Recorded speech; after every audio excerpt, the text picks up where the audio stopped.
মেয়েদের 3টি ভুলের কারণে তাদের সংসার নষ্ট হয়ে যায়।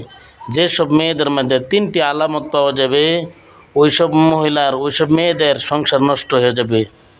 1 নম্বর, যেসব মহিলার অত্যন্ত জিদ থাকে, অত্যন্ত রাগ থাকে, ওইসব মহিলার 1 দিন না 2 দিন না 5-10 বছর পরেও তাদের সংসার নষ্ট হয়ে যাবে। 2 নম্বর, যেসব মহিলা স্বামীর সাথে সর্বদাই তর্ক করে, বিয়ার পরে নিজের মা বাবার পরে সবচেয়ে আপন মানুষ হচ্ছে আপনার স্বামী।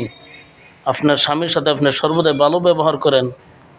3 নম্বর, যেসব মহিলা মা বাবার কুপরামর্শ চলে, সর্বদাই মা বাবার পরামর্শ চলে, ওইসব মহিলার 3টি ভুলের কারণে তাদের সংসার একদিন না একদিন নষ্ট হয়ে যাবে।